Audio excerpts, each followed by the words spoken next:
All right, anyone in the kitchen, if you're just grabbing another slice of pizza, if you want to make your way back, we'll get started with the second talk of the night. We're running through them nice and quick. Awesome. The second talk of the night is by our formidable intern. Thank you very much for offering to present. Yanis is going to give a demonstration. We're going to have a quick demo, which is going to be super awesome, but he's going to be talking about how we made UDFs really easy at Shopify, or at least hopefully easier for the Shopify folk in the room. So yeah, I'll pass it over to Yanis and get started. Thank you, Ryan. So yes, I suppose you guys can hear me. So today we'll talk about user-defined functions and how we made them easy at Shopify. So this is what we'll be looking at today. We'll have a short introduction on Flink SQL. Then we'll discuss user-defined functions and how challenging they were at Shopify. And then what have we done to make it easier? Then we'll run a quick demo on UDFs and how we set them up quickly. And then we'll discuss the learnings along the way. And finally, we'll finish it off with where are we headed. So to begin with, what is Flink SQL? So Flink SQL is a SQL interface for Apache Flink that allows querying and manipulating stream and batch data. So it is one of the 4 Apache Flink APIs. It is the most abstract. However, since it's the most abstract, it's also the least expressive out of all of them. So why do we really suggest developers to use Flink SQL when they're starting off with Apache Flink? First reason is SQL familiarity. So lots of developers have basic understanding or knowledge of SQL syntax. So the barrier to entry is very low. So that's one of the reasons. The second reason is user-defined functions. So to extend the querying capabilities Flink SQL already has, we can use custom functions that users create. And this can be very useful for machine learning teams or any other person that needs custom function or logic to it. Also, it supports both stream and batch data, basically bounded and unbounded data. So user-defined functions, also known as UDFs, that's what I will be calling them throughout this presentation. So what are they? They're basically custom functions, as I said, to extend Flink SQL. It is basically logic that cannot be usually expressed in regular queries. Second point is that it enables complex data processing. As I mentioned, it allows machine learning teams to, for example, perform remote machine learning inference calls, or basically any other team that wants to do anything they want, even as simple as maybe prepending hello to the data that you're processing. So the third point is also the language support that comes with UDFs. So currently UDFs can be implemented with either Java or Python, but at Shopify, we allow users to create them with Java. So second point. What are the challenges with UDFs right now? What are the challenges with UDFs at Shopify? So first thing first is the complex manual setup and deployment. So when people want to get started with UDFs, they would have to start up their Java project. And then after they start up their Java project, they have to get all the Gradle configurations set up correctly. And even when they want to deploy it, they need to specify the jar so that they can deploy it correctly. So this is a very manual process, and it goes against the whole point of us wanting a low barrier to entry, which is Flink SQL. So developers would go on Java, Gradle stuff. We don't want them to go there. Second point is that UDFs are not shareable or discoverable. So let's say a team builds a UDF, another team cannot use that. They can, unless they hard code the specific jar path so that they can call it, but that is not the most convenient. Third, there's no versioning. So basically you create a UDF, you want to update it, you will not be able to reference the previous one. It gets a bit complicated, especially if you have a way to share or discover those UDFs. It would render them not backwards compatible if there's no versioning to it. So fourth is the secret management complexity. So there's no standardized way to handle secrets when using UDFs, or there were no standardized ways. So you may ask, what are, for example, secrets, or what is secret management? So basically, let's say you want to make API calls with your UDFs, and then you would need an API key. And you don't want others to see that API key logically. So you want to find a way to encrypt it and then decrypt it when you use it, so only you see it. This goes to say it's important also for remote machine learning inference calls and whatnot. So let's go on to the next slide, where we have like a more visual diagram that shows the complex setup. So as we can see there, we start up with the manual setup there. As I mentioned, we have to get a Java project up and running, set up the Gradle configuration, very complex for an average user. Second of all, the user has to build their UDF. They have to implement the logic and then build the Uber jar so that they can run their UDF. Some of you may ask, what is a Uber jar? It is basically all your Java project packaged in one with all of its dependencies and the logic in it. So maybe not all people know how to build an Uber jar, and it can be a bit complicated with the Gradle. Third point is that you have to register your UDF for your SQL gateway so you can call it. So to do so, you need to specify the local jar path that you have built, and you have to hard code that path. So as you can see, it can be a bit annoying for an average user. Then you just develop your UDF in your pipeline. You can do your custom logic and anything. This is a straightforward part.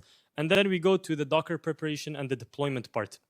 So here you would have to adjust your Docker build script to specify the UDF that you want to be deploying, which can be a bit annoying for a user since they are not supposed to be touching any CI/CD stuff. They just need to get their UDF up and running. So that's a manual process that we do not want them to go through. Last but not least is the package dependencies problems. So let's say that you have a UDF. It has a very specific dependency it has to use, and that dependency has two versions. Since you're using Java, the last version that was put in is the one that's going to be used. So if, let's say, another UDF has to use that other dependency, that other version of that specific dependency, they will not be able to do that. So it is a bit of a complicated process that might not make users want to use Flink or even Flink SQL. So not a nice thing. So how do we make UDFs easy? So we created a simple setup and deployment process where users can use our Flink CLI tool. For folks that do not know our Flink CLI tool, it's basically a tool that allows users to spin up Flink projects, pipelines, UDFs, whatever they want, and even build them. So they can go from 0 to hero very quickly. And then for the deployment, we can just let users literally merge to main, and their UDF would be shareable to people and used by everyone. So no worries from that part. The second part, which is sharing and discoverability. So now, as I said, when you merge your UDF into main, all users will be able to find it. That is because we use a remote file system for that, as you can see the URL there. So basically, we use GCS. We have a bucket that stores all the UDFs. We have ones for staging, one for production. So yeah, so other teams can easily find those UDFs, and they would not need to implement a UDF again if there is one that already fits their need. So third is that there's proper UDF versioning. So now UDFs are backwards compatible. So if you upgrade your UDF and your pipeline uses an older one, your pipeline will not break. It will keep working just as is. Also, for secret management, we have a standardized approach now to deal with secrets. And users can use eJSON or Google Secret Manager to handle that, allowing secure authentication for machine learning inference pipelines or any UDF that has secrets to be hidden. So the simpler setup and deployment. So this is another visual diagram, but with the simpler approach. So as you can see, when you create a UDF, you just spin up you use the command there, and it will spin up a project for you, like a boilerplate, and then you can just focus on modifying the business logic. Second, you implement the logic only. You don't have to worry about anything else. Third, you build it. Simply build it with the Flink CLI UDF build command, and then when you build it, it creates the Uber jar for you. You don't have to worry about all of that. And we have a UDF catalog. So that catalog is gonna catch that. It's gonna catch that jar, and then when it's gonna identify it, you can simply select it, and then when you run it, your SQL gateway will figure it out, and you can use it immediately. And then local testing. So you can test your UDF locally in your Flink SQL pipeline, or you can use our tool, which has a test command. So you can run that command, test your UDF, and also test it locally in your pipeline. Then for staging, just use the existing deployment workflow at Shopify. And then eventually for production, just merge it into main, and your UDFs are shareable by everyone. So as you can see those arrows there, you can iterate over this whole process, testing and staging, locally testing, then iterating over development, building the UDF, and going over. So it's much more simple. So now we're gonna go ahead and give you guys a quick demo of a UDF, creating it, testing it, and building it. Give me just a second. I'll just...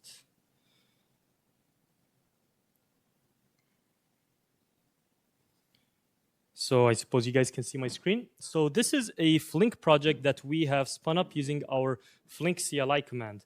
So as I mentioned, we can easily create a UDF using this UDF create command. It will prompt us for UDF name. So we can say testing UDF present, okay? and then it's going to create it based on the boilerplate that we have. It's going to give you guys a boilerplate so you can just implement the business logic or focus on that. So let's go to the specific UDF. We can go here, UDF, and the one we have created now is testing UDF present. So let's go to the source code. We can see here, this is where users can modify their business logic. They can just go on and work on their UDF without worrying about anything else. So for today, we're going to use data from DataGen, and that is big int in this case. For Java, you got to specify long. And what we'll do today is that we will simply prepend hello to the data that we are processing. Very simple logic. So let me comment this out. That was made for a string. And then let's add hello here. Thank you, Copilot. And then let's go to testing. So when we pass in hello, we would expect, let's change this. So let's say we do 12L, and then it would be here, hello, plus 12L. So let's hope this test works, unless I missed something very simple. So let's run this test command. We need to specify which specific UDF we want to test. So this is the UDF we want to test. Just click enter. And let's see what happens. And thankfully, live demo test passed. And then we go to our pipeline that already exists. But heads up, we can easily create a pipeline using the Flink CLI. But we will go to an already existing one. So we already created the table. And the connector is DataGen. So it's going to be data just created on the spot for us. So what is going to happen is that we will go to the Flink VS Code extension. Here we can see that we are connected to our Flink cluster, and we can see the catalogs here. We can see the UDF catalog that I mentioned and the functions that were built. So we still did not build the UDF. As I said, when you build the jar, the catalog detects it, so you can see it in the catalogs. So we got to build it now. Let's go to testing UDF present.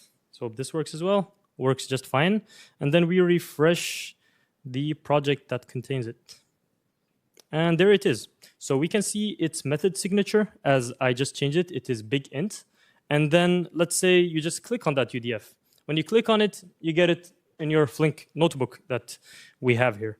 So since we are going to test it on that specific data, we're just going to get the name here, update that here.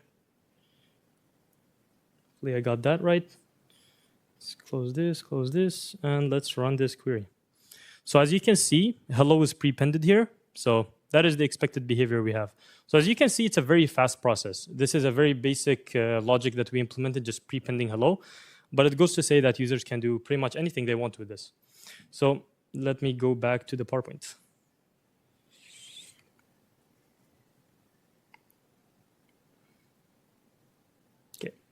We're back here. So what did we learn along the way? So along the way, we learned that Flink 2.1 supports process table functions, also known as PTFs. So you may ask, what are PTFs? They're basically UDFs, but on steroids, technically.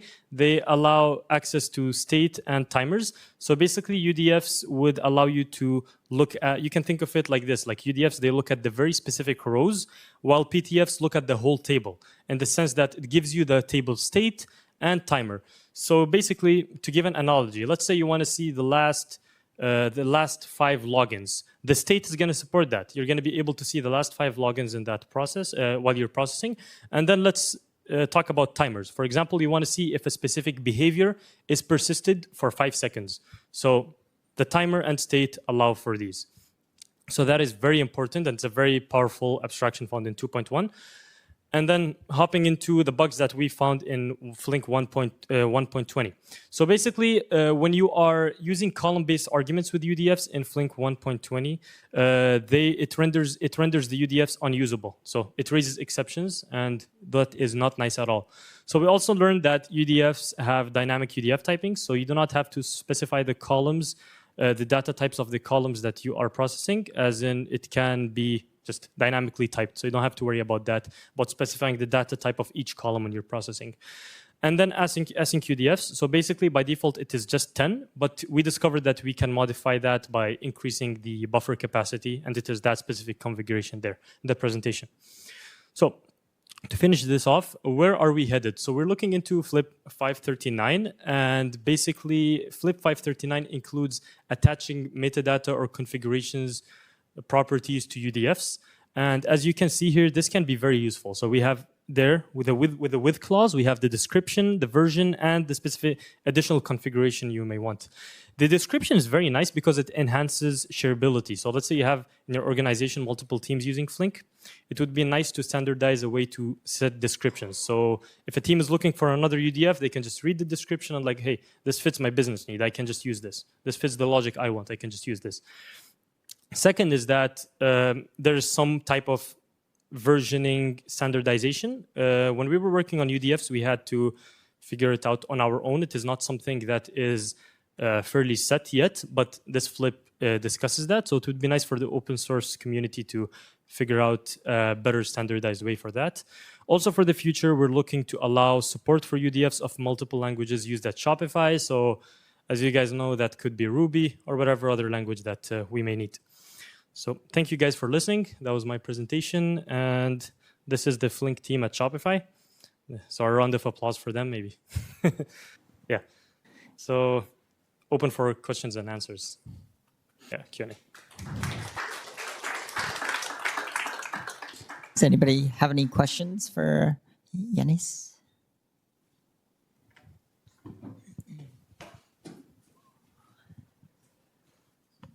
Awesome presentation. So that Flink catalog is something that you custom built at Shopify. Yes, it is something custom built at Shopify. So it allows us to detect catalogs that were built, basically the jars that were built. Mm-hmm. Yeah. And then is there any name spacing to that arrangement? Like if everyone's just publishing their UDFs and I can use anyone else's UDF, and I deploy that to production, and then they don't even know I've used their UDF, and they end up changing it in a non-backwards compatible way, or they change the version. I ended up upgrading, and it breaks my code. How do you handle like ACL? Can I just use anyone's UDF that gets published to that catalog? Well, you can use any remote UDF, the ones that are published to GCS. Also, that's the reason we have versioning, but if your intention is really to break it, you cannot change the version and go break the code of the UDF. But for more details, I think we can discuss that afterwards. Maybe Ryan can help us out pinpointing like exactly what would happen. But for a well-intentioned person, usually you just use the UDF. But yeah, you could technically break it if you want to not change the version, go and change the code. But then you would require someone to review that PR. So I don't think it's very easy to go through the process of. And I guess on top of that question is, when you were talking about discoverability, like if I can go discover someone else's UDF and making that process simpler as well, because I assume there's probably many teams that are going to be writing UDFs that are all duplicated of each other. Right? Yeah. So one thing that I did not show you guys there, I think I'll just show you guys here, is that in the VS Code extension, you can easily discover. We can't see your screen. Oh yeah, sorry, folks. Just a second.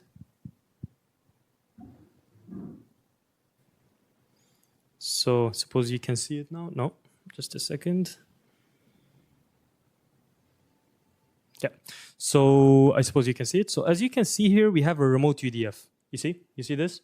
So basically, users can just go to this catalog, and they could see other projects, and they could choose whichever UDF they want, like basically the remote UDF present here, or they could just go to GCS, and literally in GCS they're gonna find the UDFs they want associated with each project.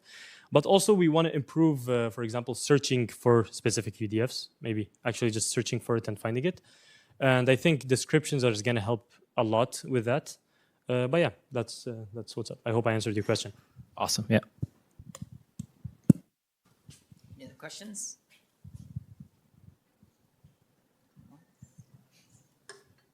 Okay, thank you very much. We'll have another couple-minute break as we just get our next presenter set up, but another round of applause for the presenter.